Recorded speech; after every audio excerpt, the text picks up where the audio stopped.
I start at a very opportune time for myself because it's not yet 11 and the hazard of running into the absorbing last day of the cricket test isn't going to be distract all of you. But it gives me an opening to say that this is a hazard which we very happily share with the United Kingdom, because these are among the elements that makes our relationship so very, very special. And it's going to be a very good day today. May the best to you. I'd like to, first of all, welcome the CII, Mr. Ajay Sriram and Mr. Chandrajit Banerjee, all my other many friends in the delegation, for coming here at this time. The timing is particularly opportune because there is a new government, and we've already heard that. And this government's aims, if I were to just very briefly mention, they want to achieve rapid economic growth, want to revive the investment cycle as part of that. They would like to have strong relationships with the major economic and strategic partners of our country, starting with our own neighborhood, but also engaging with all our other important partners. And if I may reassure Mr. Odebayo, Nigeria will very much be one of those partners. And many, many Nigerians are doing extraordinarily well in business, and Indians in their country too. The budget is just out, and on that I'll speak a little later. But the CII has had a long tradition of both business to business and business to government engagement. And this tradition has really, I believe, advanced the Indian national interest. And I'd like to say that we are very, very appreciative of all that they have done in building networks, building friendships, and also taking the India story abroad. I listened with interest to Mr. Adebayo's remarks about the Indians who have listed in London. The trend will now increase, and I believe that the possibilities of more Indian companies coming here and finding the opportunities for listing, for raising funds, will indeed grow. The Securities and Exchanges Board of India has in fact had very intensive discussions with the City of London and with the LSE. And I think a lot of measures have already been taken to encourage this particular trend. And again, to Mr. Odebayo, there are very, very large numbers of Indians who have in fact invested very successfully, not just in Swiss banks, but in Mayfair and Knightsbridge, I'm told, Indians have now overtaken the Russians as among the largest buyers of prime property. So that, but we are very encouraged that the United Kingdom's government gives very, very strong support to the relationship which we are trying to build. The Chancellor of the Exchequer and the Foreign Secretary, the former Foreign Secretary, were in Delhi just a few days ago. They met the Prime Minister, our Finance Minister, and indeed the Governor of the Reserve Bank of India. Our two finance ministers held the 7th edition of what is called the Economic and Financial Dialogue, which dealt with investments, which dealt with trading-related issues, which dealt with tax-related issues, and both countries are committed to what is called the BEPS program under the OECD. And I believe this EFD, this Economic and Financial Dialogue, has set the stage for doing very much more. Mr. Osborne announced that £1 billion worth of lines of credit from the UK Export Finance would be available for infrastructure-related projects such as the Bangalore-Mumbai Economic Corridor, and that 30 banks had indeed got together to put up the funding for this package. The Bangalore-Mumbai Economic Corridor is making progress. Aegis Consulting Engineers, who did the inception report in April, have confirmed that the final report would be out in the autumn, and both sides are already looking at innovative financing models to make this corridor a reality. Indian investments, if I may just make one reference to this, we had some talk about it here. According to Grant Thornton, who I believe must be present in this room, there are 700 Indian companies employing about 100,000 people and with a cumulative turnover of 19 billion pounds. So this is a very, very major presence in this country. Our trade relationship, two-way, is around $15 billion if you deal only with the goods and merchandise side of it.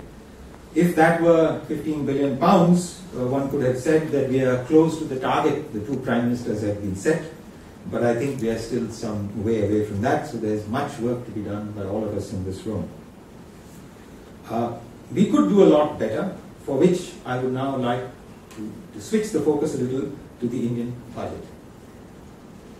Much has been said and written about it, but if I were to take away the first message from the budget, it is the Prime Minister's focus is on removal of poverty. He referred to the fact that in his budget he has to remember the last man in the line. And I think that's a very significant remark. Now, why is that so relevant?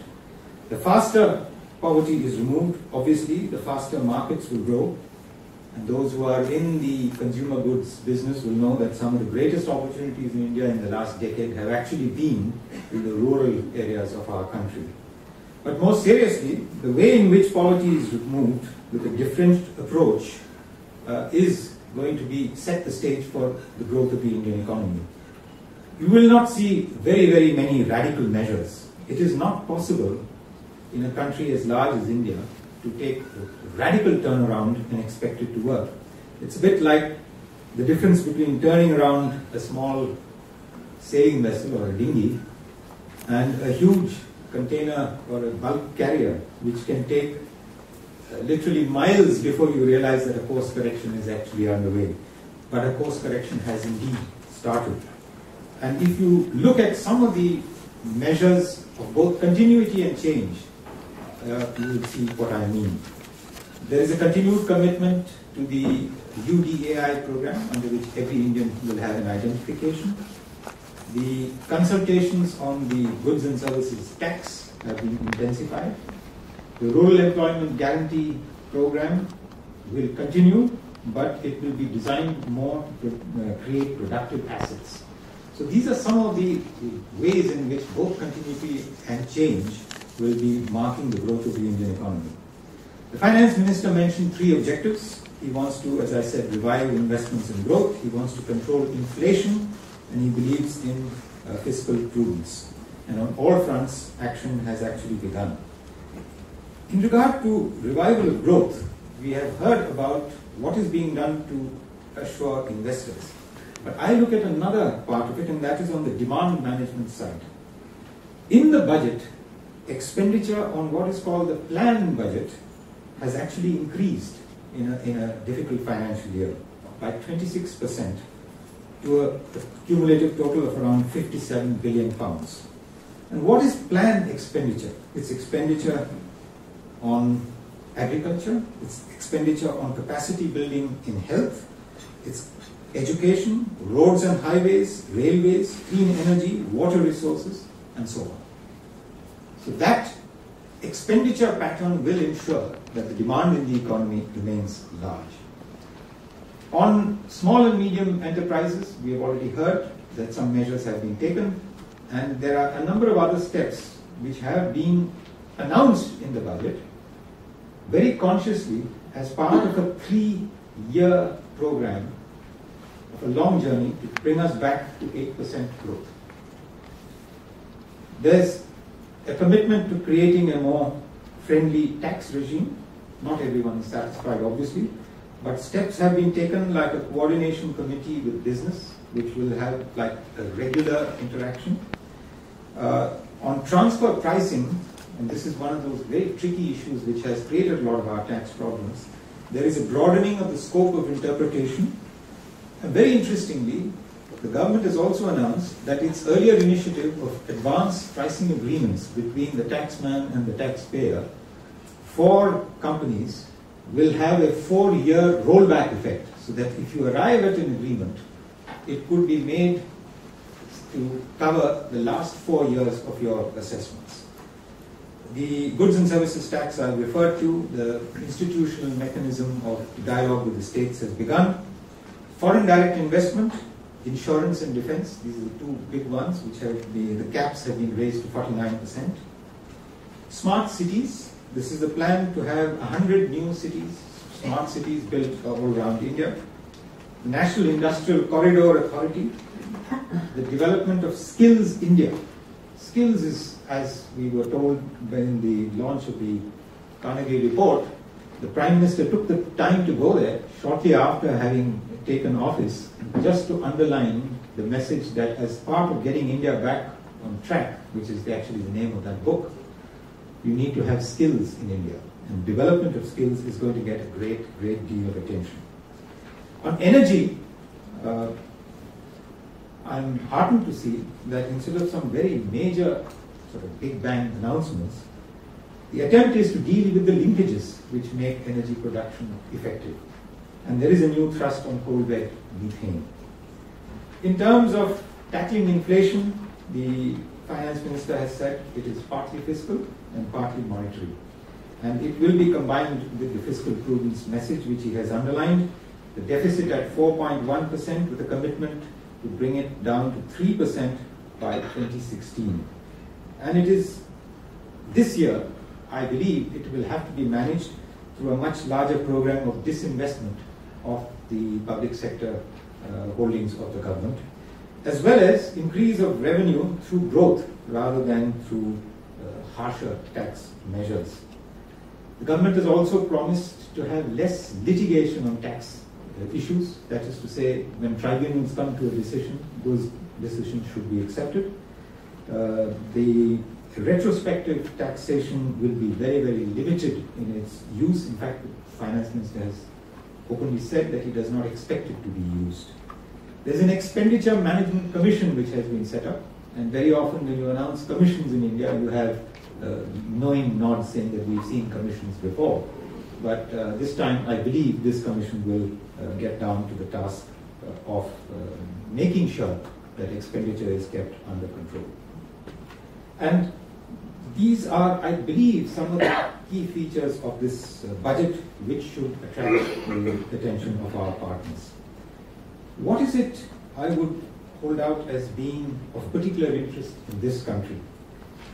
I think there are specific opportunities which have opened up, and the Chancellor's meeting with our finance minister have given us the direction for some of the big ticket items. But if I were to identify a few, I would say finance, insurance, FDI in defense. These are definitively opportunities for firms, companies and agencies in this country. Infrastructure development in India. The City of London, we have already heard about what is being done. On the investments in infrastructure, I'm also encouraged that the Reserve Bank of India has actually now given the details of the initiative to have cash reserve ratios and SLR plus priority sector lending preemptions removed or waived from bonds raised for infrastructure funding, so which eases up the bank's ability to get into the financing of infrastructure. There are big companies in India which could benefit from India's infrastructure development. JCB is very much here. I was very encouraged once, before coming here to this country, hearing of a story of just how well JCB is doing in India, when there was a report from somewhere in northern India, which the police had recorded, and in which one of the people said, he accused a gang of people turning up to beat up members in his village, and he said, "वो एक JCB में बैठ के यहाँ आके हमें मारने लगे," meaning that gang turned up in a JCB and started beating us up here. So if I may say, the word has become almost a household name. Not for beating people up, for helping highways get built. The energy, I believe, is one of those really big opportunities for UK business. We do know about the big investments which have been made in gas development in India, but I think there's also a considerable scope for the renewables. We heard a little bit about that. And interestingly, both our countries are committed to new build in the nuclear field.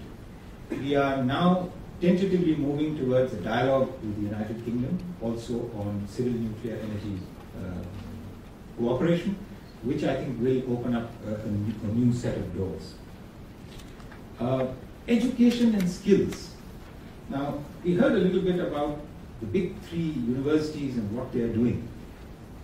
It is amazing to see just how many institutions in this country have actually already tied up with Indian partners to take advantage of the enormous unfilled and demand which will continue for decades for skills, vocational training, teacher training, English language training, education across the board. I've had occasions to hear about the Institute of Education tying up with the Doon School, the Dudley College tying up with another Indian institution, public institution, City and Guilds tying up with the Manipal Institute of Education, and these are just going to multiply. And these are a huge opportunity for business-oriented partnerships between our two countries. The youth bulge, we've heard about this, and the 100 million first-time voters, what have they voted for? They voted for growth, they voted for jobs, and they voted for getting better education and better skills. They are also at the cutting edge of our creative industries. And I believe the United Kingdom has a particular advantage in collaborating with India in the creative industry space, as well as the media, mass media. Advanced manufacturing. We have had in the JETCO with Mr. Cable and his Indian counterpart an emphasis on what we should be doing for advanced manufacturing. We have already taken scientific collaborations between our two countries to a completely new level. From the paltry sum of a few million, which we used to actually put investment into science between our two countries, we are now doing it on the order of 100 million pounds a year. Basic science, practical science, technology, joint collaborations between our universities and our institutions. Taking it one step forward to advanced manufacturing. Take these scientific skills into manufacturing and you see a new wave of opportunity between our countries. And I think then health. As India is now looking for a universal health scheme, it is going to provide massive opportunities, not only in the field of diagnostics, but in the field of medical care, in the field of new systems of managing medical institutions. I believe the National Health Service and the health providers in this country have something to offer to partners in India. Now, all this is very interesting. It's going to happen, but please be absolutely sure that it will be done the Indian way. And it will be done not in a way which everyone else expects. And since I have a reputation for being a little light-hearted, I'd like to conclude with a light-hearted story about these three people in the Midlands. They were building a new edifice, just as we are in India, and they were on the top floor on scaffolding outside, sitting and having their lunch. And the three guys open up their lunch boxes, and the first one says, he opens, he sees his sandwiches, he says, "Ham again. I swear if tomorrow I get ham, I'm going to jump off." The next guy says, "Tomatoes again, and I swear I'm going to jump off." And the third guy says, "Cucumbers, and I swear if I see cucumbers tomorrow, I will jump off." Next day, duly, they all get precisely the three sandwiches and they all go down. A day later, their three spouses, or partners, shall I say, can't call them wives anymore, are meeting together. And the first one says, "You know, he never told me that he doesn't like ham. So I don't know why it is," and she burst into tears. And the second says, "You know, he mentioned it to me that he doesn't like tomatoes. I didn't think he was that serious." And she bursts into tears. And the third one says, "I don't know what came over the man. He makes his own sandwiches."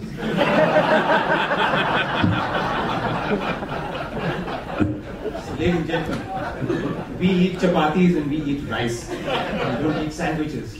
We are staying up there and we'll finish the building.